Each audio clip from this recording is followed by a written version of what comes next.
கிறிஸ்துவுக்குள் அன்பான தேவனுடைய பிள்ளைகளே, கர்த்தராய் இயேசு கிறிஸ்துவின் ஈடு இணையற்ற நாமத்திலே இந்த ஆகஸ்ட் மாதம் 1ஆம் தேதி வாக்குத்தத்த செய்தியோடு உங்களை சந்திப்பதிலே நான் மிகவும் மகிழ்ச்சி அடைகிறேன்.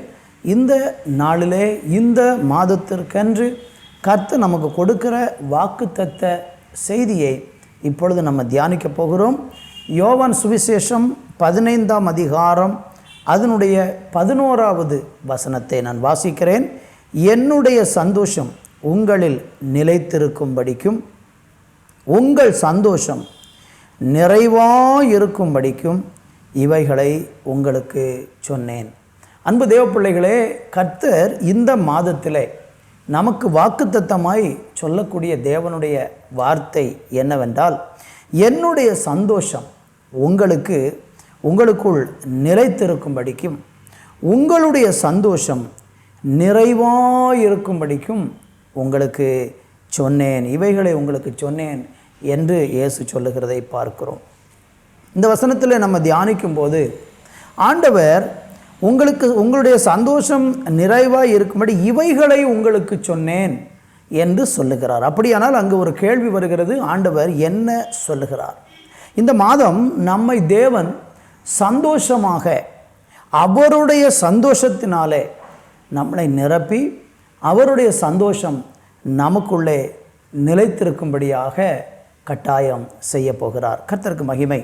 ஆண்டவர் இந்த உலகத்திலே வாழக்கூடிய அவருடைய ஜனங்களாகிய நமக்கு இந்த உலகத்திலே பலவிதமான நெருக்கங்களும் துன்பங்களும் பாடுகளும் உபத்திரவங்களும் உண்டு என்பதை தேவன் ஏற்கனவே முன்கூட்டியே சொல்லியிருக்கிறார்.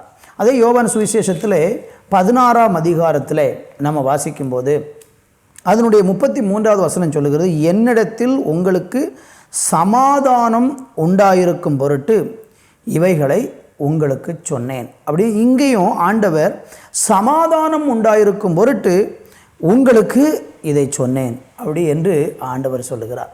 சொல்லிட்டு என்ன சொல்கிறார் பாருங்க, உலகத்தில் உங்களுக்கு உபத்திரவம் உண்டு, ஆனாலும் திடன் கொள்ளுங்கள், நான் உலகத்தை ஜெயித்தேன் என்று சொல்லுகிறார். அன்பு தேவப்பிள்ளைகளே, இந்த உலகத்தில் நாம் ஆண்டவருக்காக வாழும்படியாக தீர்மானித்திருப்போம் என்றால் இந்த உலகம் நமக்கு ஒருபோதும் சாதகமாகவே இருக்காது. இந்த உலகம் ஏதோ ஒரு விதத்தில் நம்முடைய வாழ்க்கையில் இருக்கிற சந்தோஷத்தை சமாதானத்தை கெடுக்கும் வண்ணம் பல விதத்தில் நமக்கு பல துன்பங்களையும் பல உபத்திரவங்களையும் கொண்டு வந்து கொண்டே இருக்கும். ஆண்டவராய் இயேசு கிறிஸ்து சொல்லும்போது ஒரு காரியத்தை சொல்கிறார் பாருங்களேன். அது 17ஆம் அதிகாரம் 16வது வசனத்திலே வாசிக்கும்போது, நான் உலகத்தான் அல்லாதது போல அவர்களும் உலகத்தார் அல்ல என்று ஆண்டவர் சொல்லுகிறார்.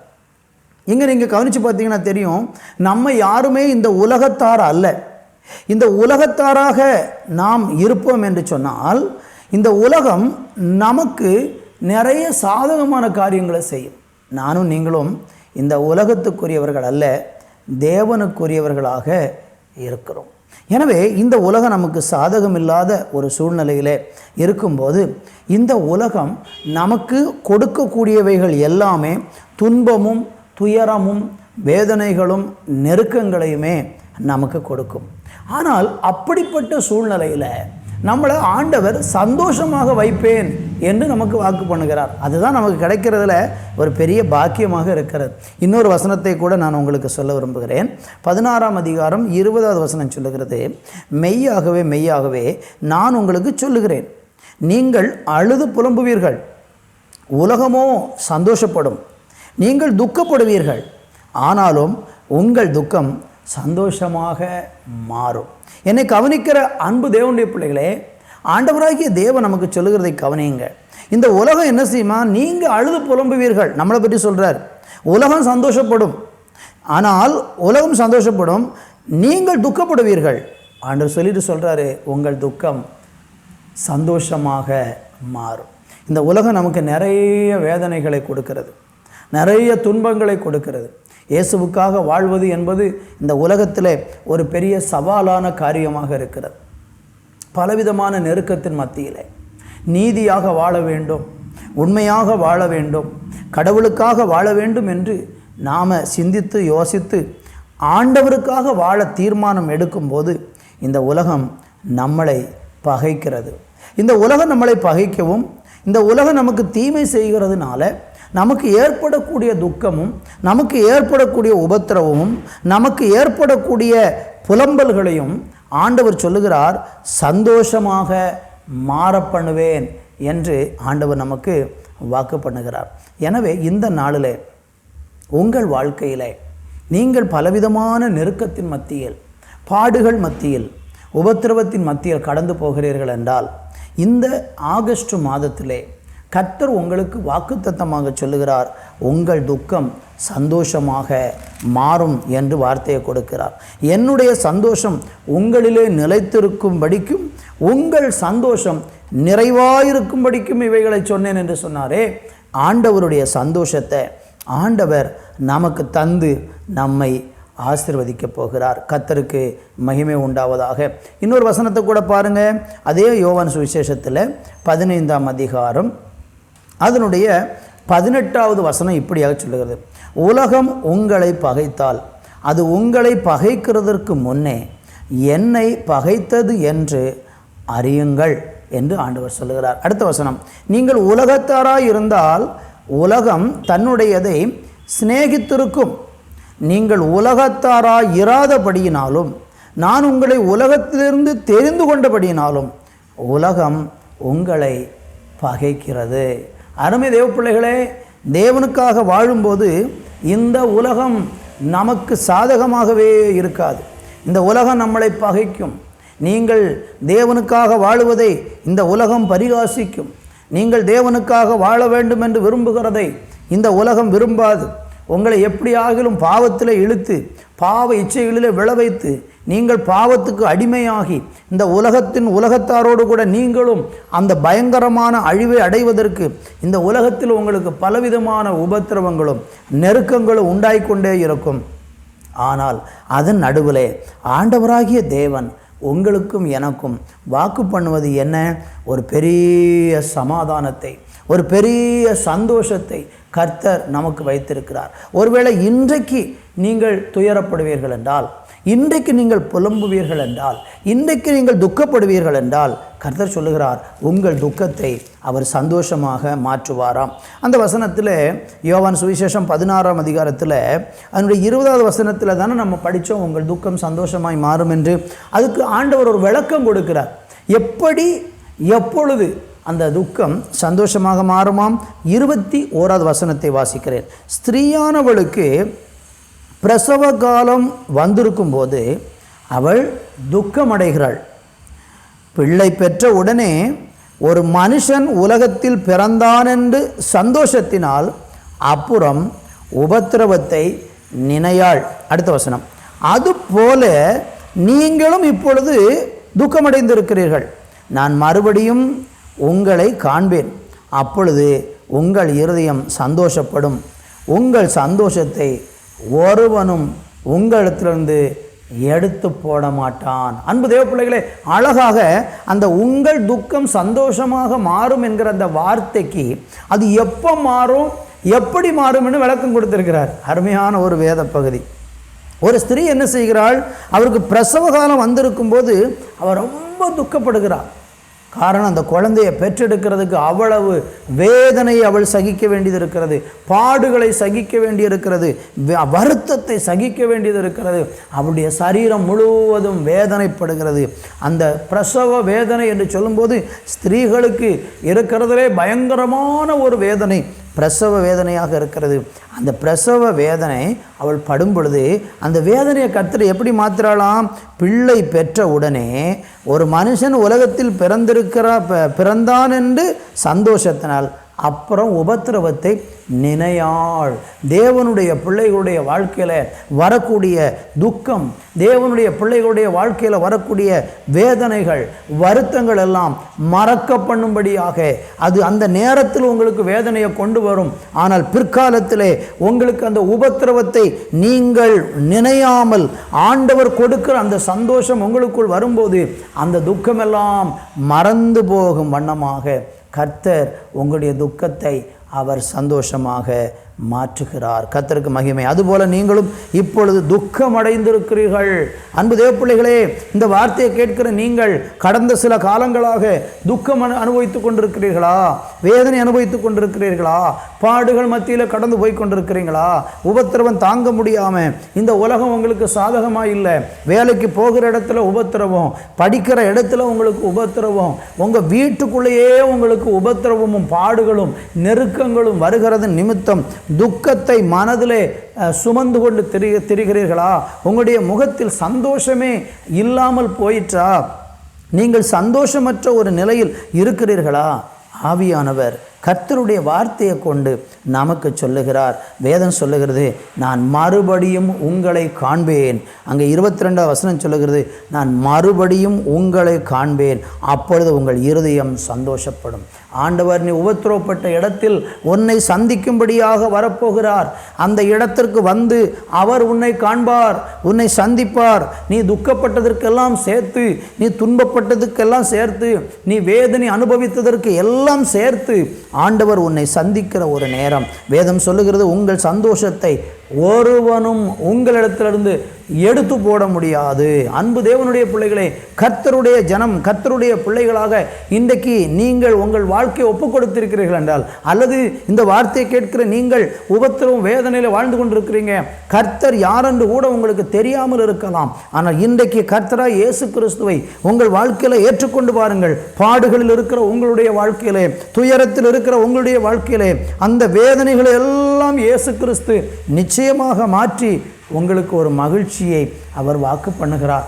அவர் கொடுக்கிற அந்த சந்தோஷம் இருக்குது பாருங்க, அவர் கொடுக்கிற அந்த மகிழ்ச்சி இருக்குது பாருங்க, அதை ஒருவனும் உங்களிடத்திலிருந்து எடுத்து போட முடியாது. ஆண்டவர் இந்த யோவான் சுவிசேஷத்தில் பல இடங்களில் ஒருவன் என்கிற வார்த்தையை திரும்ப திரும்ப சொல்லுகிறதை பார்க்கிறோம். அது என்ன, எதற்காக சொல்லுகிறார், யாரை சொல்லுகிறார் என்று நம்ம வேதத்தில் ஆராய்ந்து பார்த்தால், அவர் ஒரு மனுஷனை பற்றி சொல்லலை. ஒருவன் என்று சொல்லும்போது ஆண்டவர் பிசாசை பற்றி சொல்லுகிறார்.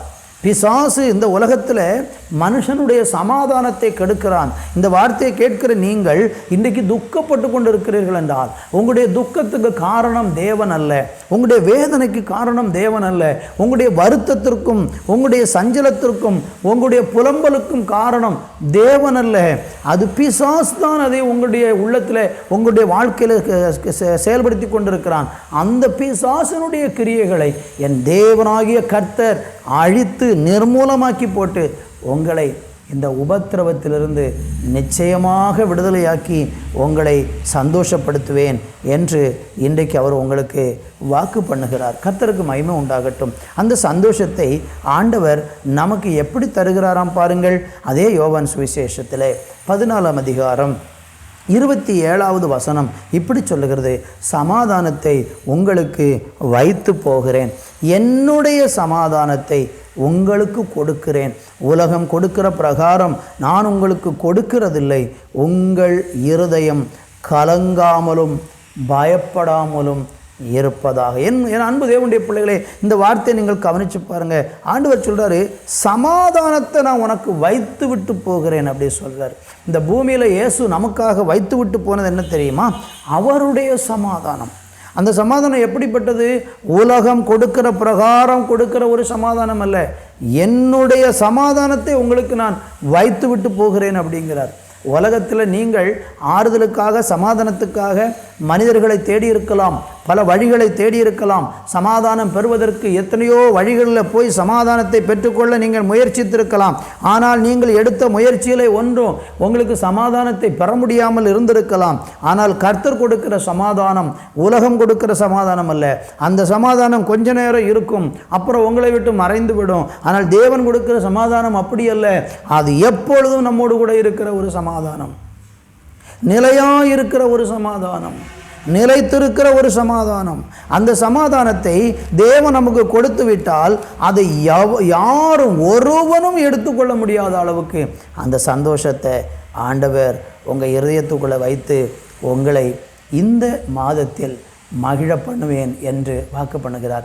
என்னுடைய அன்பு தேவனுடைய பிள்ளைகளை, இந்த ஆகஸ்ட் மாதத்தில் நீங்கள் கர்த்தருடைய வாக்குத்தத்தத்தை பெற்றுக்கொள்ளும்படியாக தேவனுடைய சமூகத்தில் காத்திருக்கிறீர்கள் என்றால் கர்த்தர் உங்களோடு கூட தான் பேசுகிறார். இந்த மாதம் உங்களுடைய துக்கத்தை, உங்களுடைய கவலையை, உங்களுடைய வேதனையை அவர் மாற்றுவேன் என்று வாக்கு பண்ணுகிறார். என்னுடைய சந்தோஷம் உங்களில் நிலைத்திருக்கும்படிக்கு, உங்கள் சந்தோஷம் நிறைவாகும்படிக்கு, அந்த சந்தோஷத்தை கர்த்தர் உங்களுக்கு நிறைவாக தந்து உங்களை அழகாக அருமையாக இந்த மாதம் நடத்தப் போகிறார். எனவே இந்த நாளிலும் கூட நீங்கள் உங்கள் வாழ்க்கையில் இயேசுவுக்கு முழுமையாக இடம் கொடுப்பீர்களா? இயேசு எனக்கு வேண்டும், என் ஆண்டவரை நான் பின்பற்ற விரும்புகிறேன் என்று இயேசுவுக்கு உங்களை ஒப்பு கொடுக்க முன் வருவீர்களா? இந்த வார்த்தையை கேட்கிற நீங்கள் யாராகிலும் இதுவரையிலும் நான் இயேசுவை ஏற்றுக்கொள்ளவே இல்லை, எனக்கு இயேசு என்றாலே யாரென்றே தெரியாது, இயேசு ஒரு கிறிஸ்தவர்களுடைய தெய்வம் என்று தான் நான் எண்ணிக்கொண்டிருக்கிறேன் என்று ஒருவேளை நீங்கள் யோசித்து கொண்டிருக்கலாம். அப்படிப்பட்ட ஒரு எண்ணத்தோடு இருக்கிறீர்கள் என்றால் இயேசு கிறிஸ்தவர்களுக்கான தெய்வம் மாத்திரமல்ல, இந்த உலகத்தை முழுவதையும் உண்டாக்கினவர், இந்த உலகத்தின் பாவத்தை சுமந்து தீர்த்த தேவன், உங்களுடைய பாவங்களுக்காக சிலுவையிலே மரித்தவர், உங்களுடைய பாடுகள் வேதனைகளை எல்லாம் சிலுவையிலே சுமந்து தீர்த்தவர் தான் ஆண்டவராகிய இயேசு கிறிஸ்து.